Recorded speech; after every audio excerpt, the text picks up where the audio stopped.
Les guerres au jour d'aujourd'hui ne se déroulent pas essentiellement sur les champs de bataille, mais sur les terrains de l'information. Je vais aborder ces thématiques dans cet entretien spécial qui reçoit de grands journalistes de mon pays. À ma gauche, nous avons la présence de Moïse Moussangana. Il est tout d'abord journaliste, écrivain, mais également ancien directeur général des canaux King Télévision. Bonjour, monsieur Moïse. Bonjour. Vous allez bien? Oui. C'est un plaisir pour moi pour me trouver sur le plateau de la 10e rue. C'est ma première fois. Bon, je suis honoré. Merci. Merci à vous. Le second invité, Freddy Moulumba, journaliste également, ancien DGAI de la RTNC. Il est à ma gauche. Bonjour à vous. Bonjour, cher ami. Je suis très content de participer à ce débat avec mon ami, confrère et frère Moïse Moussangana, avec qui on a fait les combats pendant plusieurs années. Holocauste au Congo, peut-on lire sur votre t-shirt avec notre carte très bien représentée? Oui, il y a de grandes idées. Il y a Holocauste au Congo, bien entendu, mais il y a aussi non à la balkanisation. Oui. C'est pour expliquer à notre peuple, à nos élites, que la menace est sérieuse. Kagame et Museveni, ça fait plus de 20 ans qu'ils occupent déjà les territoires congolais. Nous faisons l'erreur, on va perdre le Kivu et l'Ituri.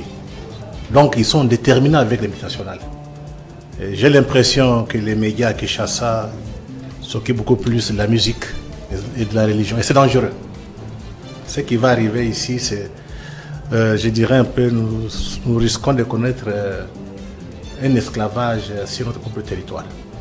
Mais malheureusement, les médias devraient faire ce travail d'informer, ne le fait pas. On est distrait, éparpillé. C'est comme si dans ces pays, il n'y a pas de journalistes, il n'y a pas de médias sérieux. Donc c'est le moment où il faut faire partout le moyen pour que les gens se réveillent et que les meilleurs des journalistes prennent les choses en main pour que ça puisse marcher. Vous sentez la balkanisation Elle est effective, on ne sent pas. Ça fait déjà plus de 24 mois, non, de 12 mois, que Bunagana, le Rutshuru, Walikale, c'est occupé par les Rwandais. Vous êtes à Kinshasa, vous dansez. Fali Poupa fait des concerts, ça passe à la télévision, des débats inutiles. Ça prouve que notre élite ne comprend pas les enjeux. Le pays est occupé.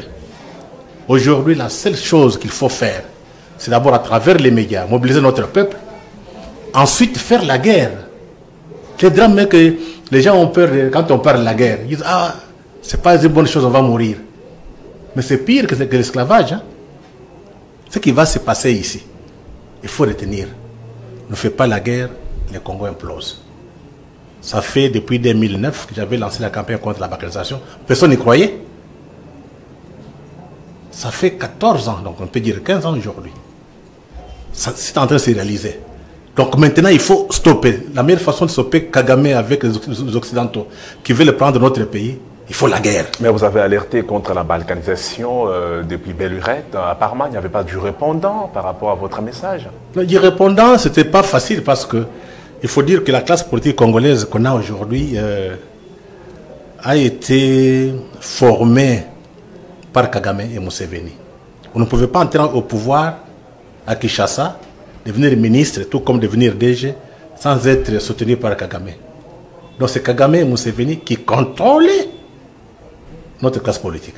Donc avec l'arrivée des Fachi, il y a rupture. Depuis 2022. Non, 2022. Je te prends un exemple. Le ministre Boudjimou, le ministre des hydrocarbures, il a fait une interview sur Top Congo. Il explique que Kagame un jour l'appelle. Lui dit, il y a un jet qui t'attend sur le tarmac en Djili. Tu viens à Kigali pour négocier les dossiers pétroliers.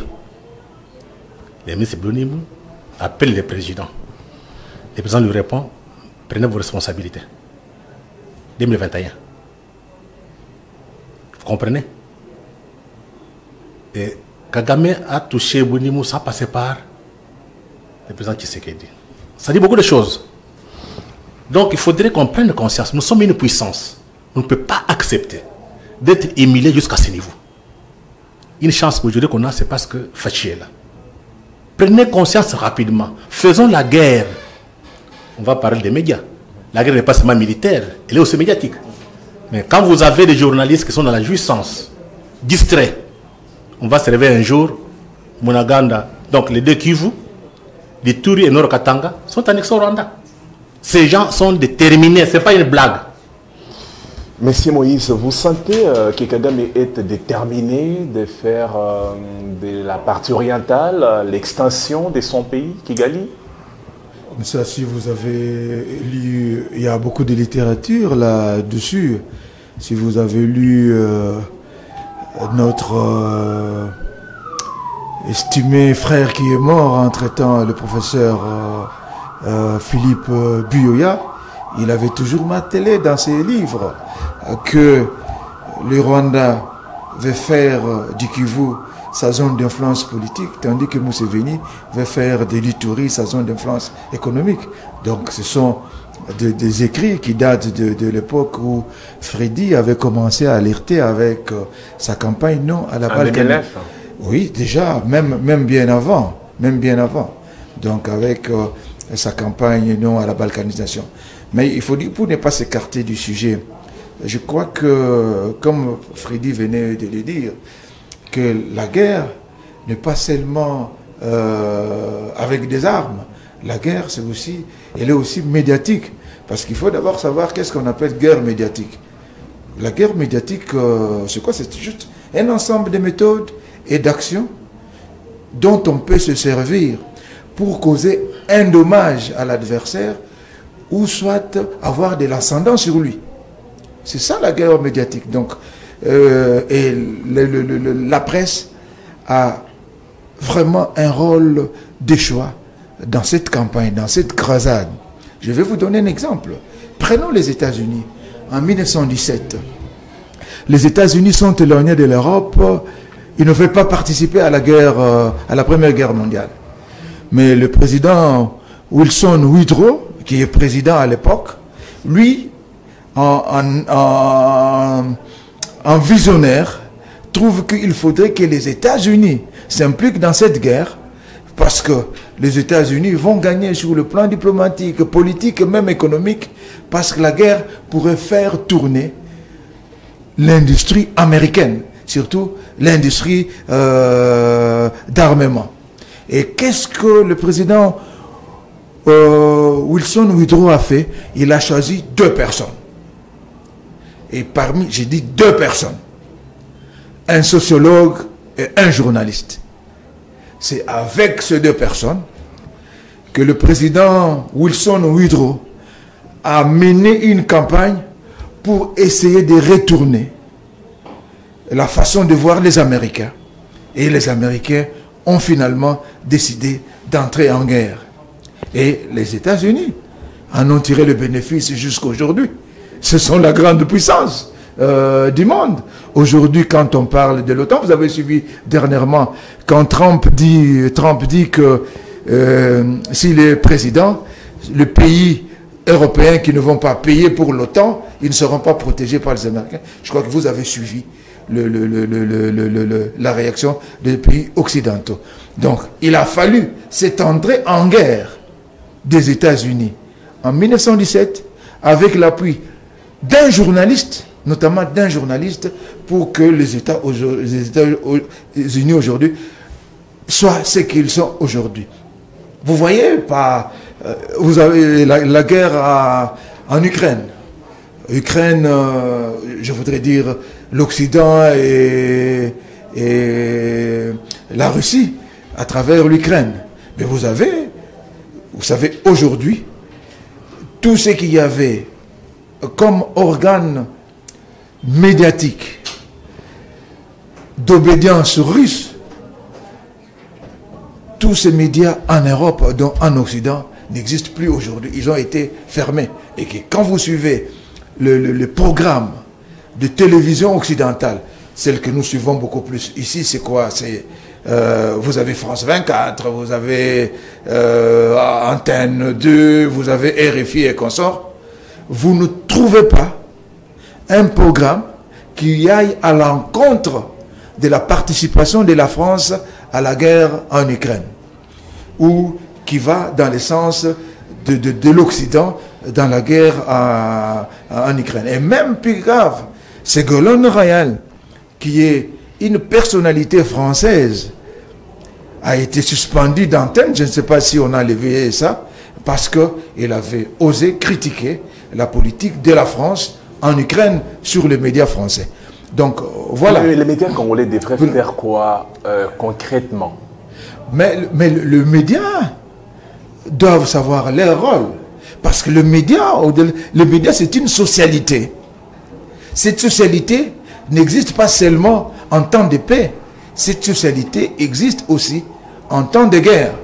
Parce que si nous comprenons la guerre comme étant un état de souffrance et qu'on sort, mais les spécialistes de la guerre vous diront que non, la guerre c'est une activité humaine, que la guerre c'est une autre façon de continuer la politique.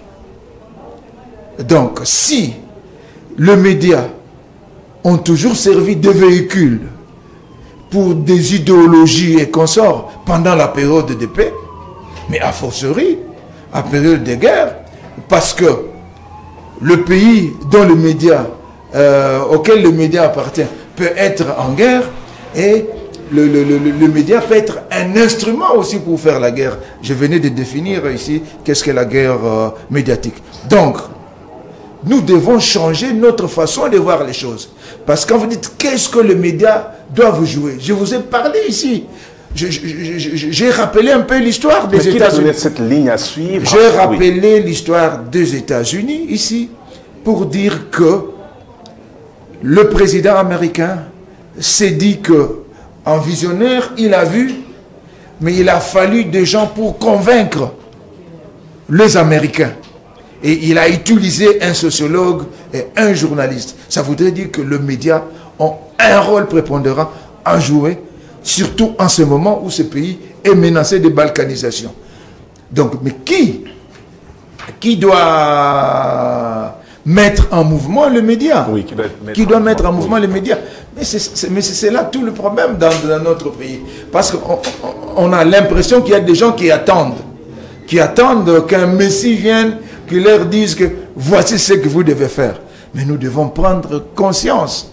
Et parce qu'il y a des révolutions, il y a des changements qui sont partis, non pas à partir de la tête, mais à partir de la base. Mais est-ce qu'aujourd'hui, par exemple, la 10e rue, scrutant la situation du pays, peut se dire que je peux adapter mon programme à la situation de guerre dans mon pays? Donc il ne faudrait pas attendre qu'un diktat, un ordre vienne de quelque part. Peut-être que toi, tu vas sonner l'ego pour que tous les médias prennent conscience en République démocratique du Congo. Merci. Comment vous définissez, M. Freddy, la guerre de l'information entre Kigali et Kinshasa? Vous avez dit dans votre entame que vous sentez que nos médias somnolés un tout petit peu dans cette guerre qui mine la République. Il faut dire qu'à Kigali, il y a la politique de communication. À Kinshasa, il n'y en a pas. Il n'y a pas une politique nationale de communication. Je prends un exemple un peu précis. Les 2 août, les jours où Kagame et Museveni ont monté l'RCD pour prendre la ville de Kinshasa, on a vu les ministres de la communication, Moumengi, c'était le Moumengi. Oui, c'était Moumengi, qui était ministre de la communication. Il a porté la tenue militaire. Il a compté la RTNC. Donc tous les messages du gouvernement passent à la RTNC. Ce n'est pas n'importe quoi qui pouvait passer. Et la ligne était très claire, la ligne éditoriale de la RTNC. C'était la défense de la patrie. On suivait tout ce qui s'est passé durant cette guerre à l'Est. Aujourd'hui, ça n'existe pas. Voilà là où il y a les problèmes. On n'a aucune politique de communication nationale. Deuxième chose. C'est un problème d'homme alors? Oui, ce n'est pas un problème d'homme. C'est un problème de vision. Pas d'homme. De vision. Une vision endossée par un homme? Non, je peux vous dire ceci. Il y a un problème dans notre classe politique ici. Je viens de vous dire que la plupart des hommes politiques qui sont au pouvoir aujourd'hui, dans les institutions, ce sont des gens que Kagame a formés. C'est grâce à Kagame que ces gens sont au pouvoir. Pas à former, à créer. À créer. Pour être ministre, depuis l'arrivée de l'AFDEL, il fallait être d'accord avec Kagame, avec Museveni. Je vais le dire maintenant, Fachi vient de rompre. Avec l'arrivée de Fachi, c'est fini. Donc la plupart des ministres dépendaient de la bonne volonté de Kagame et de Museveni. Ça, c'est le premier point. Le deuxième point, il y a le financement extérieur. Les médias congolais sont formés par les ONG internationales. Ces ONG internationales sont financées par des globalistes, des hommes d'affaires qui font les affaires, qui font la guerre à l'Est. Et quand maintenant on demande aux gens de faire l'investigation sur ce qui se passe à l'Est, nos médias se taisent. Parce qu'il y a quand même un lien d'intérêt. Ils ont des intérêts à défendre. Voilà pourquoi ce qui se passe à l'Est, à Kinshasa, les gens sont ailleurs. Nos médias n'en parlent pas. Deuxième chose aussi, c'est au niveau de notre classe politique, je viens de le dire. Les liens que beaucoup ont gardés avec Kigali. C'est qu'aujourd'hui, Bunagana est occupé, même durant la campagne électorale. Tu peux t'imaginer. Moi, j'étais candidat à Lukunga. On était seulement 2 personnes qui parlions de la balkanisation du pays et de l'Holocauste oublié de Congolais. Il y avait le président de la République, Félix Antoine Tshisekedi, qui a fait une intervention sur Top Congo. Il était très clair. Et moi, le thème de ma campagne, c'était très clair. C'était se battre pour l'intégrité territoriale. Les autres candidats avaient peur d'aborder ces problèmes-là. Mais quand on vient dans les médias, c'était rare aussi de voir que les journalistes posent des questions sur la question de l'Est, donc sur la guerre à l'Est. Ils ne posent pas de questions aux hommes politiques, donc aux candidats. Donc la presse, les journalistes ont aussi une certaine responsabilité. Parce qu'on ne vous empêche pas de poser des problèmes sur de parler de la guerre de l'Est du pays. Mais si c'est pour dénoncer, les journalistes font déjà leur travail, des dénonciateurs à tout moment. Il ne faut pas seulement dénoncer. Il faut expliquer, montrer les enjeux et donner des orientations. Aujourd'hui, Bunagana, Rutshuru, c'est occupé par l'armée rwandaise, ça fait 1 année. On devrait chaque jour, moi je me rappelais quand on était au potentiel, on avait créé au bas de la première page, la une, non à la balkanisation. Ça fait plus de 3 ou bien 5 ans, 10 ans à peu près. Non à la balkanisation. C'est entré dans la tête des gens. Après 10 ans, les gens ont compris qu'il y a une menace. Mais notre presse maintenant est tellement en désordre, chacun fait ce qu'il veut, et on a l'impression que la plupart des médias sont contrôlés par les hommes politiques, et les hommes politiques imposent une ligne éditoriale. Mais vous avez dit que Kinshasa manque des politiques nationales de la communication. Exact. Qui doit donner le go de cette politique? C'est le ministre de la communication et des médias. Patrick Mouyaya. Non, ça c'est un individu. Je parle, Oui, c'est les voilà. Oui, je parle de l'institution, oui. Oui, c'est le ministre qui doit faire ce travail. Quand le ministre ne fait pas ce travail, il n'a pas de la place pour le moment. Nous sommes en guerre. Donc, comme vous ne voyez pas les images, ça fait 7 millions de déplacés internes à l'Est là-bas. 7 millions. Mais quand vous regardez votre télévision, il n'y a rien. C'est pas normal. Ça n'a pas été décrété, c'est aussi. Ce n'est pas question de décréter. Le Congrès n'a pas été réuni comme j'ai dit ceci. L'aurait souhaité. Un journaliste, hein, c'est celui qui critique la société, qui montre qui donne l'information, critiquer, mais aussi montrer la voie suivre. Il ne faut pas attendre qu'un politique vous demande de le faire. À quoi c'est votre travail? L'impression que nos journalistes, nos médias sont sous contrôle des hommes politiques qui aiment ne pas attaquer les parrains rwandais, mais aussi sous contrôle des multinationales occidentales qui les financent. Parce que si aujourd'hui vous commencez à tenir un discours patriotique, vous n'avez pas de publicité. Or, toute l'économie est dans les mains des étrangers. Tant que commercial, les mines. Oh, c'est là où il y a la publicité. Donc, quand vous commencez à parler des intérêts du Congo, de la guerre au Congo, de l'occupation du Congo par les Rwandais multinationales, automatiquement, on vous coupe la publicité et puis vous fermez. C'est le problème. Moïse Moussangana, la 3e guerre, peut-on dire, sans perdre de contredit, quelle est la guerre de l'information? La 3e guerre où? Parce que je crois qu'il faut toujours rester dans le cadre de la thématique du jour. Là, on dit, il y a ce qu'on appelle guerre totale.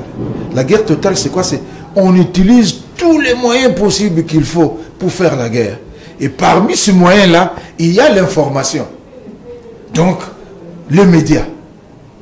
C'est un outil, c'est un instrument de combat et qu'on peut utiliser pour gagner une guerre. Vous voyez, je venais de suivre la distinguée première dame tout à l'heure quand je venais à cette émission sur une radio, une chaîne concurrente à la vôtre. Je crois qu'ils étaient en train il y a eu les femmes, beaucoup plus les femmes de militaires qui ont manifesté aujourd'hui pour ce qui se passe de l'autre côté. J'ai entendu la première dame dire « Je ne regarde même plus les médias sociaux parce que quand je suis sur les médias sociaux, je perds la tête. Je perds la tête. Ce qu'elle entend là-bas, ce qu'elle voit là-bas, la trouble. Alors elle préfère être en quiétude, n'est pas sûr. Ça veut dire quoi? Ça veut dire que notre ennemi a pris l'ascendant sur le numérique. La guerre de l'information fait rage. Mais il a pris l'ascendant sur le numérique. C'est ce que ça veut dire. Et parfois, inconscient que nous sommes aussi, nous Congolais, nous allons renforcer l'armée numérique de l'ennemi. Sur fond de quoi? Sur fond je voudrais dire, des sentiments politiques, parce qu'on n'est pas au pouvoir. Mieux vaut que celui qui est au pouvoir soit achevé par cet ennemi-là, qu'on soit là d'abord, et on va récupérer le pays par après. Mais on se trompe. Que personne ne croie que si Kabila, et puis si Kagame parvient à vaincre Tshisekedi, il a pris le pays et qu'il va donner un cadeau à Fayoulou ou à qui d'autre. Les gens doivent se détromper. Parce que ces gens-là ne viennent pas avec l'idée de créer un essor pour ce pays. Ils viennent pour s'approprier ce pays. Donc il faut les défendre, quelle que soit sa tendance politique. Il faut d'abord défendre le pays, parce que si vous n'avez pas le pays, où est-ce que vous allez faire la politique? Où est-ce que vous allez faire la politique? Et les médias, je voudrais revenir sur ce que Freddy avait déjà dit ici, les médias ne peuvent pas attendre qu'un mot d'ordre leur soit donné, parce que le média, il y a ce qu'on appelle la triptyque des médias. Les missions des médias, c'est quoi? C'est former, c'est éduquer, c'est aussi distraire. Est-ce qu'il faut qu'on vienne vous apprendre, ou il faut qu'on vienne dire aux médias congolais que voici, il faut éduquer les gens, il faut former les gens sur ce qui se passe à l'Est? Est-ce qu'au niveau de chaque télévision, quand on conçoit les programmes, on ne peut pas voir dans quel contexte on est et qu'est-ce qu'on peut faire? Quel est le contenu? Parce qu'il n'est pas normal que pendant cette période de guerre, les gens ont besoin de connaître ce qui se passe réellement sur le terrain. Les gens doivent se rabattre sur les radios périphériques. Quand il y a quelque chose, quand il y a eu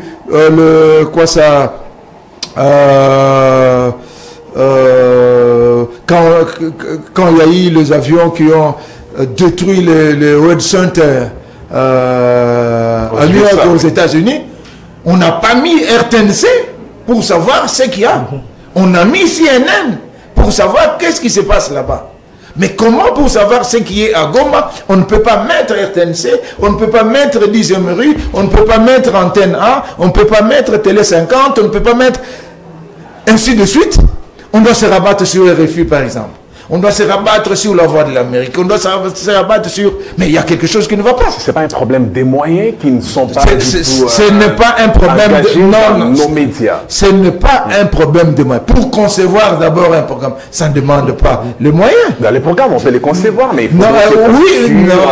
Je ne pense pas. Oui. Vous êtes en train de penser, parce que j'ai dirigé une télévision, vous pensez que tout ce que nous mettons dans notre grille de programme, à la télé, par exemple, tout cela nous a coûté de l'argent? Tout cela nous a coûté de l'argent? Pas du tout. Pas du tout. Parce que faire recours à l'intelligence artificielle, des fois... Non. C'est comme cette émission que nous sommes en train de faire pour le moment. Est-ce que ça engrange de bénéfices pour en termes de cash, je voudrais dire, pour la télévision, mais en termes d'audimat peut-être, parce que les gens trouvent qu'il y a un contenu qui est en train de passer là-bas qui est intéressant, les gens vont se mettre sur votre télévision. C'est ça peut-être le bénéfice que vous pouvez réaliser. Mais en termes de cash, peut-être indirectement, les gens viendront pour savoir, non, il y a toujours de bons contenus sur cette télévision. Voilà, je peux y mettre ma publicité et elle sera suivie. Donc, c'est cela. C'est cela. Parce que c'est le contenu du programme aussi qui conditionne la viabilité économique du média. Donc, quand vous avez un média avec un contenu zéro, mais attendez-vous, à ne rien avoir. Donc, voilà. Donc, il y a ici un problème d'abord de conscience, un problème de patriotisme, beaucoup de problèmes. Donc, nous nous mettons, je vois combien Freddy écrit à longueur de journée, je me vois moi aussi, combien j'écris, mais ça me coûte le temps, ça me coûte ma santé, mais je le fais parce que je me dis que je dois informer les gens. Donc c'est ça. Donc nous devons nous sentir investis d'une certaine mission pour pouvoir changer l'ordre des choses ici. Et que l'ordre des choses, le go pour le changement d'ordre des choses peut partir à partir de la 10e rue. Très bien. Monsieur Freddy, qui est censé communiquer en temps de guerre? Ok, d'abord, ça peut compléter. Oui, allez-y, oui. Il y a un professeur congolais, Jean Mbele. C'est notre savant qui a inventé... Je vois, il est aux États-Unis. Oui, qui a inventé le téléphone au Capi. Il a fait une déclaration, ça c'est sur Internet, sur les réseaux sociaux. Il se plaint des Congolais. Donc, nous sommes tombés dans les réseaux sociaux sur les pièges de Kagame. Kagame fomente des mensonges, il les met dans les réseaux sociaux, et curieusement, les Congolais reprennent ça. Donc, nous jouons les jeux de Kagame. Ça, c'est Jean Bélé qui dénonce. Mais ça prouve aussi qu'en face de Kagame, il n'y a rien. Nos réseaux sociaux sont faibles. Quand vous regardez, quand il y a des problèmes, ce sont des insultes, des querelles. Avoir des discours très bien structurés, ça n'existe pas. C'est là où j'ai fait intervenir les problèmes des narratifs. Moi, ça me fait rire. Le changement des narratifs. Oui. On a occupé Onaganda, Uruchuru, Walikale et d'autres contrées, on peut dire dans le sud de Nord Kivu. Curieusement, à la télévision congolaise, vous parlez Bendele Koyate. Ça ne tient pas debout. C'est une campagne pour soutenir. Ce n'est pas une campagne pour soutenir, non. Il faut changer maintenant. Nous sommes en guerre. Vous dites, mobilisons-nous pour chasser les Rwandais et les Ougandais de notre territoire. Ils sont là. Vous ne pouvez pas dire, oh, Bendele Koyate. C'est la foutaise, ça. Mais ça, c'est quand même une institution pour aller sous cet angle. Il faudrait que la rhétorique officielle soit démise. Écoutez un peu, nous sommes en guerre.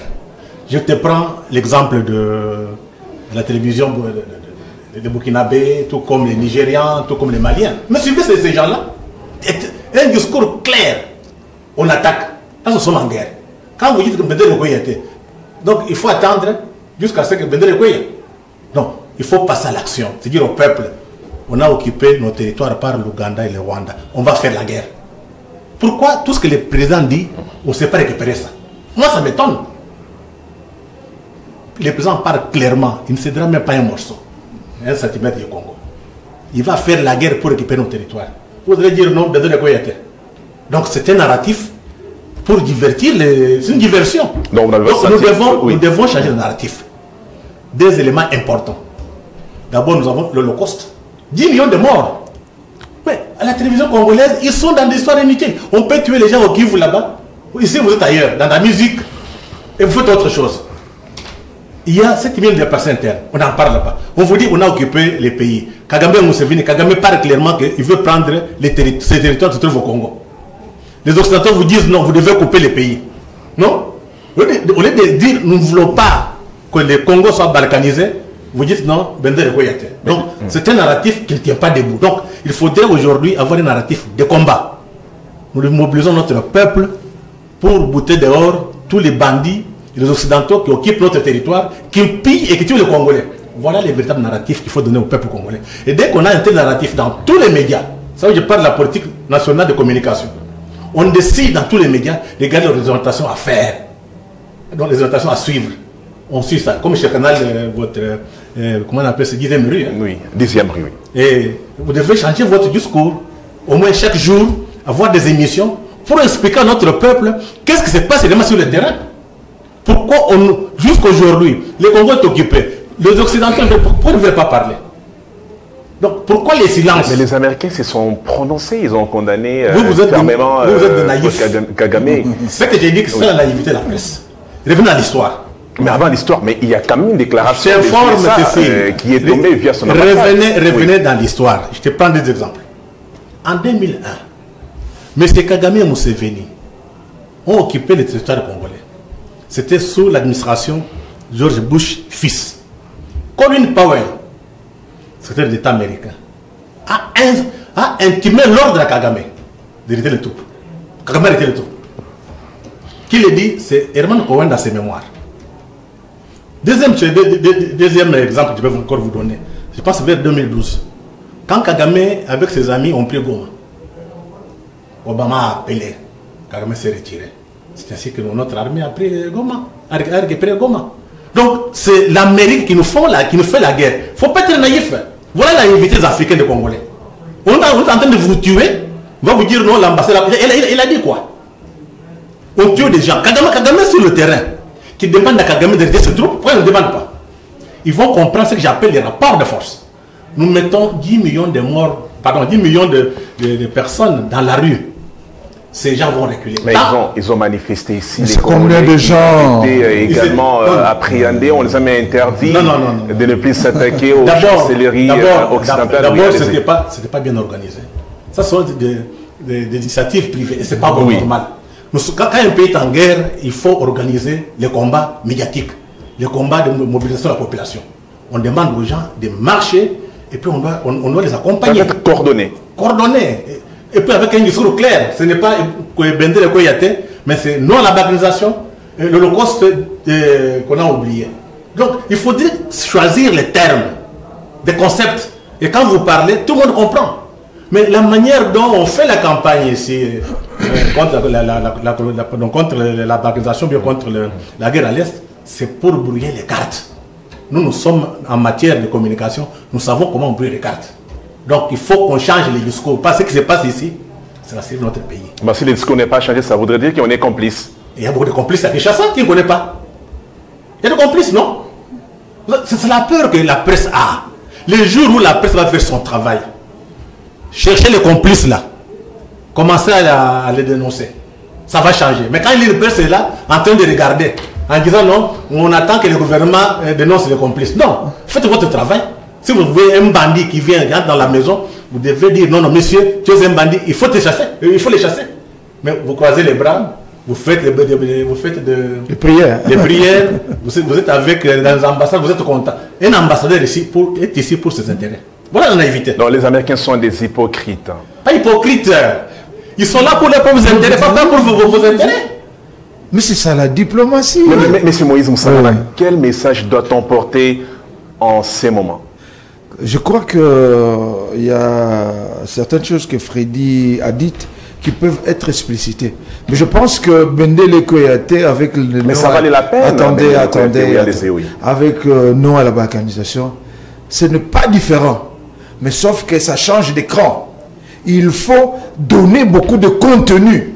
Il faut donner des contenus solides à ces narratifs-là pour qu'ils ne restent pas au niveau des slogans. Il faut donner des contenus. Donc, non à la balkanisation peut être compris comme un thème de ces narratifs-là. Donc, ces questions d'écran, peut-être Freddy est à ce niveau, il trouve que les choses sont à un niveau un peu plus bas. Il faut beaucoup d'efforts pour qu'on aille un peu plus loin. Donc, je voudrais dire ceci, que nous avons besoin d'une politique nationale, d'abord des communications, en général. Chaque pays a une politique nationale de communication. On n'a pas défini la nôtre quand il y a eu les états généraux de la presse. Malheureusement, la personne qui était chargée de l'élaborer après est mort, paix à son âme, c'est le professeur Kaimbe, Aimé Kaimbe, d'heureuse mémoire. Malheureusement, il faudrait que quelqu'un d'autre prenne les relais. Donc, nous avons besoin de cette politique de communication qui doit être nourrie avec beaucoup de thèmes, comme non à la balkanisation, comme mais Holocauste au Congo, tout ça. Les Rwandais doivent quitter notre territoire. Parce que même le Bendele, c'est les drapeaux, ça symbolise le pays, ça symbolise la patrie. Donc, mais il ne faudrait pas que les Bendele, pour que les Bendele tiennent, il ne faut pas de paroles. Pour que les Bendele tiennent, il faut des actions qui doivent concourir à consolider ces Bendele-là pour qu'ils ne tombent pas. Je crois que c'est ce qu'il faut faire. C'est ce qu'il faut faire. Donc, il y a aussi un problème dans nous, médias congolais. C'est quoi? C'est un peu le mercenariat. Mais quand vous regardez la presse congolaise, vous êtes en face pour à 90% de mercenaires. De mercenaires. Un peu de gens dont on dit habituellement, ordinairement à Kinshasa, Pesa Mutubakata. On a vu, je ne vais pas citer les noms, par respect à mes confrères, même s'ils ont démontré une certaine médiocrité. On a vu comment des gens ont défendu des causes perdues,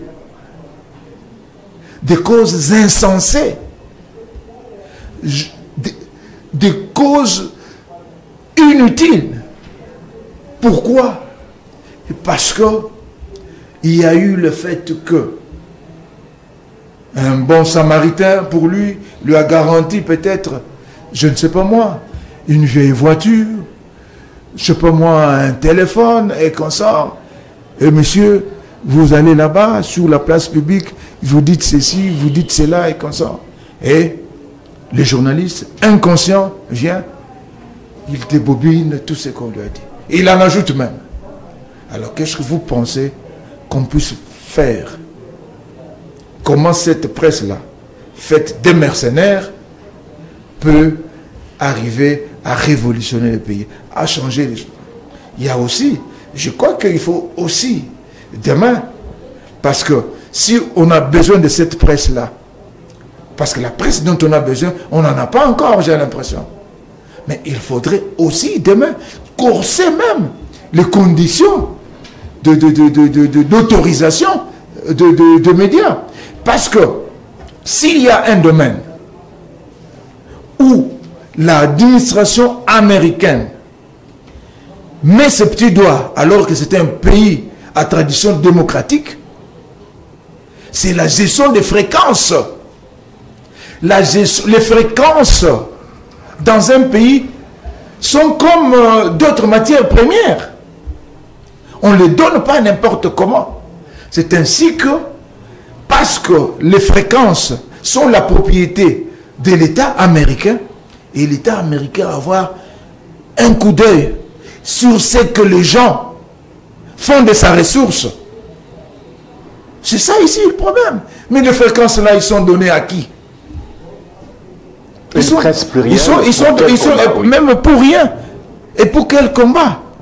Parce que même dans les cahiers des charges, pendant cette guerre, les cahiers des charges, donc le Conseil supérieur de l'audiovisuel, devait jouer à la révision de cahier des charges. Comme c'était pendant la campagne électorale. Hein. Donc on devait, pas seulement ça, donc on doit, parce que dans les cahiers des charges, il y a les obligations et les devoirs. Mais nous sommes pendant cette période de guerre. Donc on devait revisiter même les cahiers des charges de chaînes de radio et de télévision. Et pourquoi? Parce que les fréquences sont la ressource de l'État. Très bien, mais ma question, elle est restée pendant... Laquelle? Qui doit communiquer en ces périodes? Il y a dans tout pays, il y a ce qu'on appelle, surtout en cette période ici, il y a ce qu'on appelle la communication de crise. Il y a ce qu'on appelle la communication de crise. Bien sûr, cette communication de crise, elle est conçue. Il y a une stratégie adaptée qui est mise en place à partir de l'État, donc du gouvernement. Et le gouvernement a plusieurs démembrements. Donc, vous avez le chef de l'État lui-même, d'abord.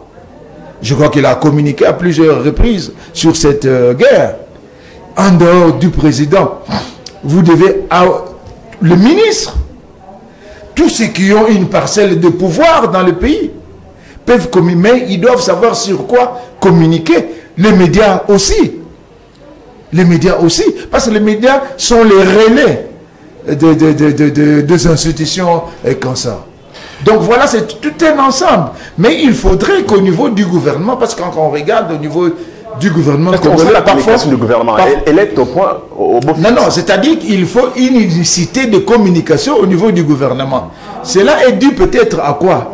Cela peut-être dû au fait que quand vous voyez au niveau du gouvernement congolais, vous avez des cellules de communication dans des ministères qui vont chacune dans son sens.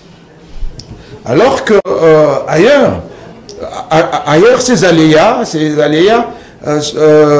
sont corrigés par le fait qu'en France, par exemple, j'ai oublié le nom de l'organisme, il y a un organisme gouvernemental qui fédère, qui centralise presque la communication du gouvernement dans chacun de ces secteurs. De telle enseigne, quand un ministre de l'Éducation nationale parle, un ministre de la Santé parle, vous sentez que tous ceux qui le disent concourent à un objectif. Donc, c'est cela qui nous manque. Même quand vous prenez aux États-Unis, les porte-parole du président de la République jouent un rôle très important dans ce sens qu'ils centralisent les communications venant d'autres organismes de l'État américain. Donc, chaque jour qui passe, chaque jour qui commence, ce type-là est au fait de ce qui se passe dans l'administration de l'agriculture, l'administration je sais pas moi, du numérique, dans l'administration de ceci, de telle manière que, parce que c'est ça, le président représente quoi? C'est la synthèse de tout ça. Alors, comment il peut exister une communication, par exemple, au niveau du président de la République, qui ignore les autres secteurs, qui ne fédère pas de communication au niveau d'autres secteurs de la vie nationale? Donc, c'est ça. Donc, je ne porte pas un jugement, mais vous allez voir dans ce qui se passe chez nous qu'il y a des déficits par-ci, par-là. À telle enseigne qu'on se demande, mais qu'est-ce qui se passe? Parfois, il y a des informations contradictoires. Donc, voilà. Monsieur Frédéric Mouzama, vous partagez cet avis-là, avant que je vous pose la question. Est-ce qu'il y a-t-il une espèce de déficit dans la communication chez nous ici, quand le président parle? Sentez-vous une sorte de répercussion de ce qu'il a dit dans d'autres secteurs? La communication est faible, pour ne pas dire presque inexistante. Je prends un exemple. Le pape François arrive ici, invité par le chef de l'État, Félix Antoine Tshisekedi.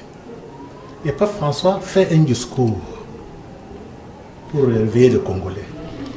Il a cité un mot important, les génocides oubliés.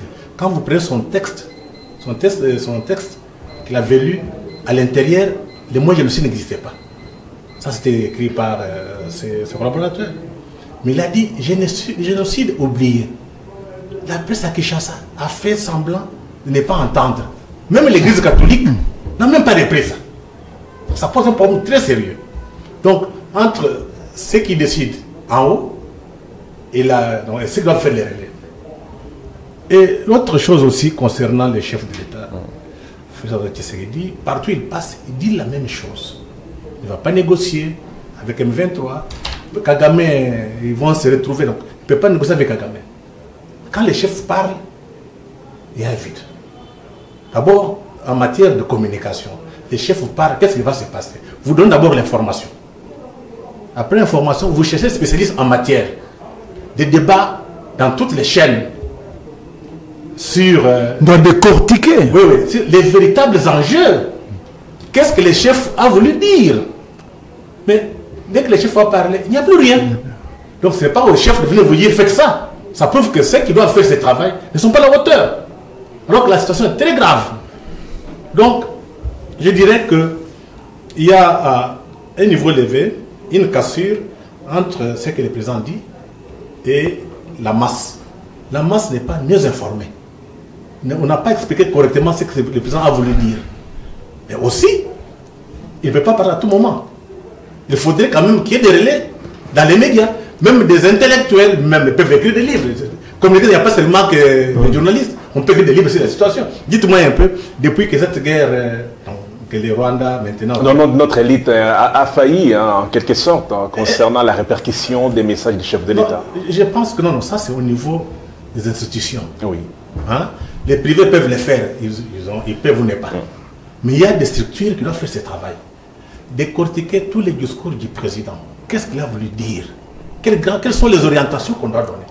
Ça signifie qu'il faut des spécialistes qui doivent expliquer. C'est le travail des médias, comme chez vous, disait Murray, le président vient de faire une interview, vous invitez des spécialistes, qu'est-ce qu'il a voulu expliquer? Si c'est sur le plan économique, sur le plan politique, géopolitique, c'est comme ça qu'on forme l'opinion. Mais chez nous, dès qu'on donne l'information, on se limite par là. Les chefs vont parler, terminé. Il n'y a pas même une analyse de contenu. On cherche un spécialiste, venez nous expliquer quels sont les grands thèmes que les chefs vont exploiter. Quelle est sa vision? Vous cherchez un communicateur, viens vous expliquer. Mais nos chaînes, nos journalistes ne font même pas un effort pour suivre ce que le chef a voulu dire. Parce que quand vous ne comprenez pas ce que le chef a voulu dire, il sera difficile d'inviter les gens pour les expliquer. Donc, pour être peut-être très dur, nos journalistes ne sont pas à la hauteur des enjeux. Donc, il faut peut-être les recycler. Hein, il faut les recycler. Et c'est important, ça signifie que... Oui. Allez-y. Il faut recycler. D'abord, il faut lire d'autres auteurs, d'autres journalistes qui ont publié sur des questions. Il faut suivre d'autres radios et d'autres télévisions. Mais vous ne suivez rien, vous venez à la télévision, vous commencez à parler. Non. Vous pouvez vous mettre aujourd'hui, chaque jour, qu'est-ce que se passe en Amérique qui concerne le Congo et les Rwandais. Vous suivez, vous avez une idée, vous avez l'information. Comme ça, vous allez chercher quelqu'un qui maîtrise la politique étrangère américaine. Expliquez-nous comment la politique étrangère américaine fonctionne. Qu'est-ce que Blinken a voulu dire? Il appelle le président à aller négocier avec Kagame. Alors qu'il est incapable de dire à Kagame de retirer ses troupes. Tu vois? Lui, Blinken, chef de la diplomatie américaine, incapable de donner les ordres à Kagame de retirer ses troupes. Mais ils vont demander au chef de l'État d'aller négocier avec Kagame. On va négocier quoi? Qu'on puisse céder nos terres, nos territoires? Voilà le débat que la presse et les médias devraient faire. Qu'attendre que les chefs parlent à tout moment. Les chefs ne doivent pas parler à tout moment. Donc c'est votre travail. Et ça, moi, je lance l'appel à tous les journalistes de faire leur travail. On ne travaille plus. Je voudrais que l'on puisse... S'il vous plaît, pour compléter, juste une seconde, pour compléter ce que Freddy venait de dire. Vous voyez, nous avons pris l'habitude, là, de nous pavaner même. Hein, quand on dit que, aujourd'hui, je vous dis qu'il y a des gens qui attendent que ça tombe. Oui. Est-ce que ça qui est coïté? Donc, on dirait que ça fait plaisir aux Congolais que ça tombe. Donc, il y a quelque chose qui ne va pas. On dirait que quand ça va mal pour le pays, donc ça va même pour certains individus. Je voudrais dire quoi? Oui. Je voudrais dire, c'était pour arriver à quoi? Pour dire, c'est que prédire.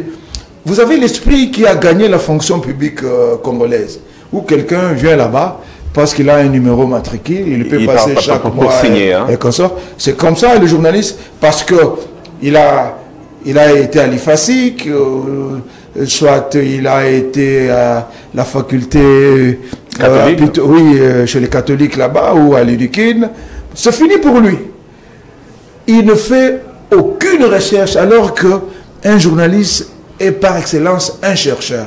Quand j'étais DG de Canal Kin, j'ai appelé un de mes journalistes. Je dis, ben, monsieur, le dernier livre à quand remonte votre dernière lecture d'un livre, n'importe lequel, même une bande dessinée. Le journaliste a le courage de me dire que le dernier livre qu'il a lu, ça fait 5 ans, c'est quand il préparait son mémoire. Alors que, en tant que professionnel des médias, il a le devoir, l'obligation de lire à tout moment, de se nourrir des livres pour élargir son background. Donc, voilà un peu... Mais voilà c'est comme quelqu'un qui disait qu'avant de nourrir l'esprit, il est d'abord important de nourrir le corps, sinon ça... Non, mais écoutez, mais si l'esprit n'a pas cherché quoi il faut pour nourrir le corps n'aura rien. Alors, M. Freddy Boulouma, revenons aux manifestations de la population. Vous avez semblé dire que ce n'était pas coordonné. Alors, comment faire pour que les revendications de la population soient coordonnées ou canalisées? Non, je pense que nous sommes dans un pays où il y a la liberté pour manifester. On n'interdit à personne. Mais il faut faire ces manifestations en ordre. Vous devez demander l'autorisation à la police. Parce que ce n'est pas normal quand on manifeste, on aille casser. C'est pas bon. On ne peut pas encourager ça. On manifeste, on a un objectif qu'on poursuit aujourd'hui, c'est qu'on reconnaisse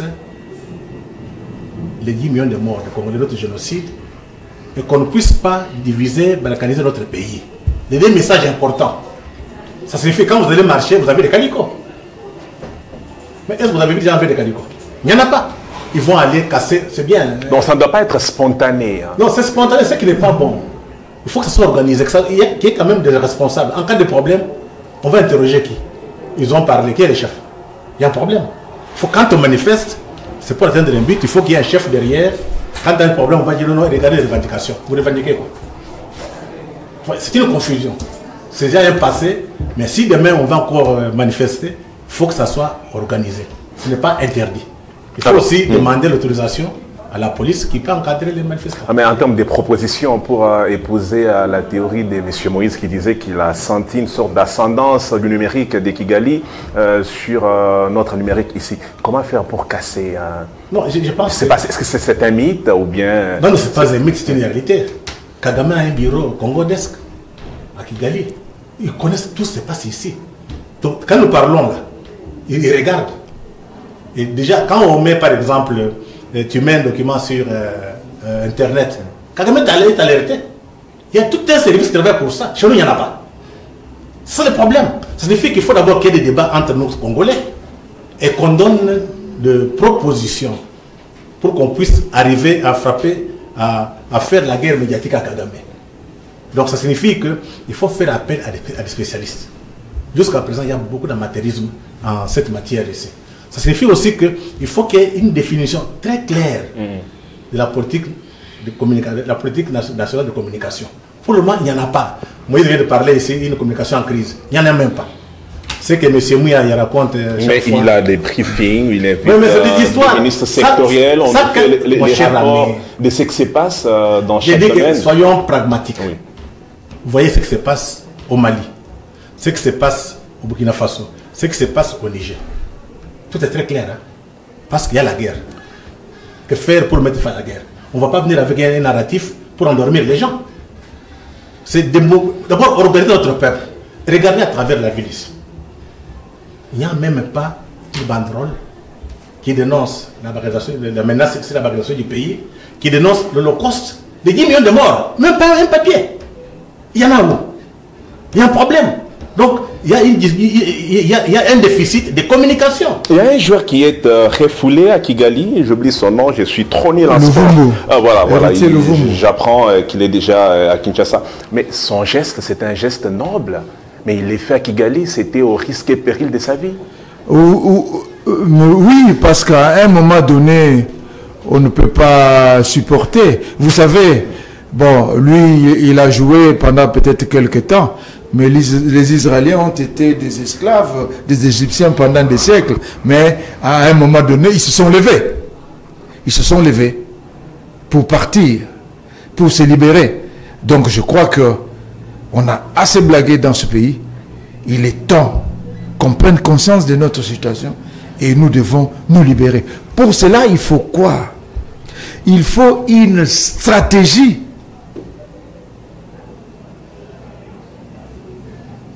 Je ne sais pas si Freddy sera d'accord. Une stratégie de combat sur fond de termes de référence clairs et précis.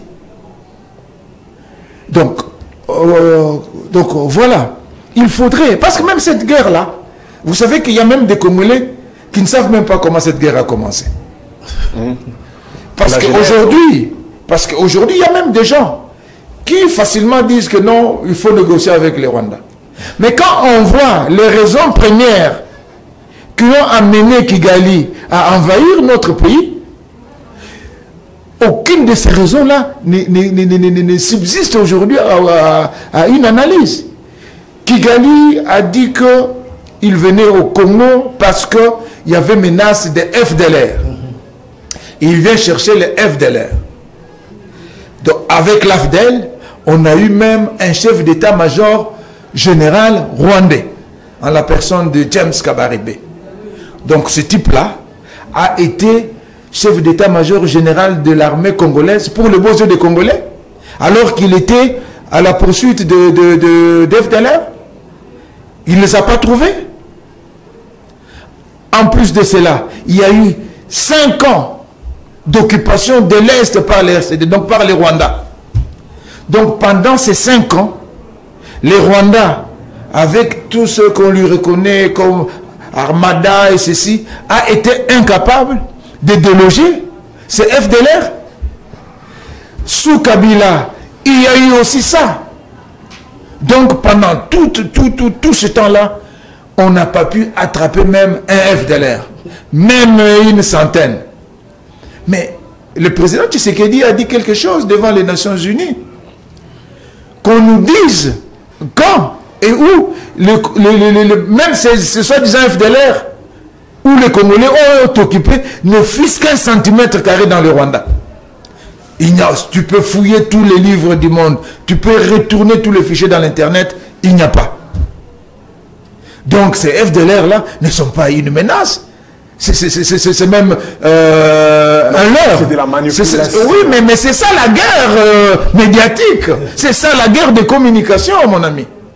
C'est ça la guerre de communication. Pour être fin à la manipulation kigalienne, nous devons faire quoi? C'est vrai que vous avez évoqué qu'il faut la politique nationale des communications. Nous devons savoir comment tordre le cou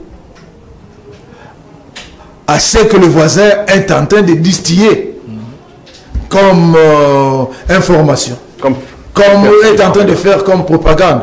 Ça, je dis, écoutez, ce n'est pas une histoire personnelle, c'est une histoire d'ensemble. Donc, on va, chacun pourrait donner ce qu'il pense, mais à un moment donné, il faut une synthèse qui soit inclue dans ce que nous appelons la politique nationale de communication.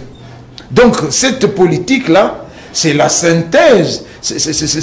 Donc, elle fait la symbiose de tout ce que chacun de nous... Okay, Patrick, invite les spécialistes pour qu'ils soient étoffés des bonnes idées. Monsieur Freddy Moulouma, un tout dernier mot de votre part en termes de propositions. Moi, j'apporte les nouveaux narratifs. Pas Bendele Koya, vous dites que nous devons avancer, oui. Holocauste au Congo, non à la balkanisation. Oui, c'est ce qu'il faut faire maintenant. C'est ce qu'il faut faire. Alors, merci beaucoup. Ça, c'est pour moi. Nous devons soutenir notre pays. Charles Onana, préface. Mais il faut jeter des fleurs à notre frère africain, Charles Onana. Oui, il a fait un travail noble. Donc, bravo et il mérite nos soutiens. On a fini cet entretien. Merci à vous, Moïse Moussangana, journaliste, chercheur et écrivain, ancien directeur général des Canal Kin. avec des émissions riches en couleurs. On avait des débats républicains. Et si vous ratez de suivre l'émission sur Canal Kin, la journée n'était pas bonne à l'époque. Merci pour tout ce que vous avez fait. C'était un effort qu'on essayait de faire, de réaliser. Bon, voilà. Monsieur Freddy Moulumba, conférencier, journaliste, merci à vous pour votre contribution au changement des narratifs. Oui, je pense que nous allons, durant ce deuxième mandat du président Félix Tshisekedi, de faire par tous les moyens. Parce que les Kamouya, Mabélé. C'est la fin de cette émission. Merci de nous avoir suivis à tous et à tous. À très vite.